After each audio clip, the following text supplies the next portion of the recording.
అందరికీ నమస్కారం అండి. పార్వతీస్ కిచెన్కి స్వాగతం. చూడండి, ఇవాళ మీకు ఒక మంచి హెల్తీ సూప్ అనమాట. నాన్ వెజ్ సూపు, మటన్ సూపు. దీన్ని మటన్ మరగ్ అంటారంటండి. ఇది చేసే విధానం మొత్తం మీకు వాయిస్లో చూపిస్తే చెప్తానండి. మీరు చక్కగా చేసుకోండి. ఇట్లా మూలగలు, కొంచెం చాపు, కొంచెం ఫ్యాట్ ఉన్న ముక్కలు ఉంటాయి కదండి, అలాంటి మంచి ఫ్యాట్ ఉంటుందండి ఇందులోనే కొన్ని. అలాంటివి తెచ్చుకొని చక్కగా మీరు కడిగేసి ఇన్స్టాపాట్లో కానీ కుక్కర్లో కానీ, మేమైతే ఇన్స్టాపాట్లో చేసామండి ఇక్కడ యూఎస్లో. అందులో ఎలా చేసామనేది ఆయిల్ వేసి దాంట్లో దినుసులు, మసాలా దినుసులు ఉంటాయి కదండి, గరం మసాలాలు, లవంగ, దాల్చిన చెక్క, ఇలాచి, మరి తోక మిరియాలు, బిర్యానీ ఆకు, చాజీరా ఇవన్నీ వేసి మంచి బ్రౌన్గా వేపాలి. వేపిన తర్వాత అందులో ఉల్లిపాయ ముక్కలండి, మీ క్వాంటిటీని బట్టి ఉల్లిపాయ ముక్కలు వేయండి. ఎంత క్వాంటిటీ వేసుకుంటారో దాన్ని బట్టి ఉల్లిపాయ ముక్కలు, 4-5 పచ్చిమిర్చి అవి వేసి కొంచెం కరివేపాకు మంచిగా వేసి బాగా బ్రౌన్గా వేపండి.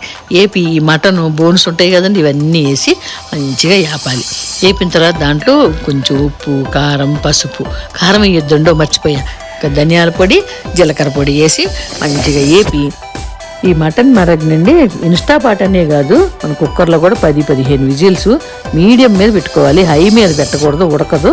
చక్కగా మీడియం మీద 10-15 విజిల్స్ పెడితే మాత్రం సూపర్గా అవుతుంది. ఓకేనా అండి? సరిపడా నీళ్లు పోసి మీరు చూడండి, ఇప్పుడు ఈ ప్రాసెస్ చూపిస్తున్నా చూడండి. ఇన్స్టాపాట్లో నేను పెట్టి అన్ని వేపి నీళ్లు పోసి 2 గంటలు పెడతాడండి మా బాబు. 2 గంటలు పెడితే ఆ బోన్స్లో ఉన్న ఆ ఫ్యాట్ కానీ, బోన్ మ్యారో కానీ అంతా మంచిగా సూపులోకి వచ్చేస్తుంది అనమాట.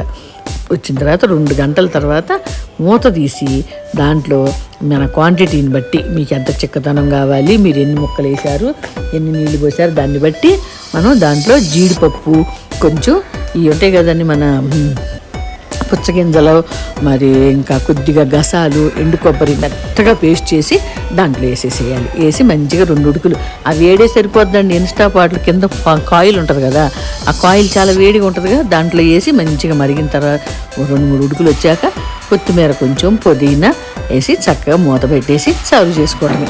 అసలు ఎంత టేస్ట్ ఉంటుందో తెలుసా అండి. ఇది చిన్నపిల్లలకు కానీ, ప్రెగ్నెంట్ లేడీస్ కానీ, ఓల్డ్ ఉమెన్స్ కూడా, మనలాంటి వాళ్ళకి ఇప్పుడు సపోజ్ అలాగా 50 అబోవ్ వాళ్ళకి కూడా బోన్స్ నొప్పులు, కాళ్ళ నొప్పులు లేకుండా, మోకాళ్ళ నొప్పులు లేకుండా, నడుము నొప్పి లేకుండా చాలా బాగుంటుందండి. ఎనర్జీగా ఉంటుంది. సపోజ్ చిన్నపిల్లలు ఉంటారు చూడండి, 7 ఏళ్ళు 6 ఏళ్ళ పిల్లలు, వాళ్ళకి కూడా బోన్స్ గట్టిగా ఉంటే చక్కగా పడితే మంచిగా వాళ్ళకి స్ట్రాంగ్ ఉంటారు. బోన్స్ గట్టిగా ఉంటాయి కదండి, పిల్లలు ఆడుకున్నా చేసినా పడినా ఏమీ ప్రమాదాలు అవ్వవు. పెద్దవాళ్ళకి కూడానండి, పెద్దతనంలోకి జారినా చేసినా బోన్స్ గట్టిగా ఉంటే చాలా మంచిది కదా. ఈ సూప్ అందరికీ మంచిదండి. తప్పకుండా మీకు ఇష్టమైతే మాత్రం తప్పకుండా ట్రై చేయండి. చాలా మంచి సూప్ అండి. నడుము నొప్పులు, కాళ్ళ నొప్పులు కూడా ఉండవు. ఓకేనండి కదా? ఓకేనండి.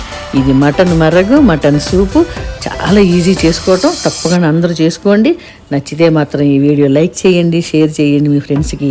నా ఛానల్ని సబ్స్క్రైబ్ చేసుకోండి. పార్వతీస్ కిచెన్. Bye bye.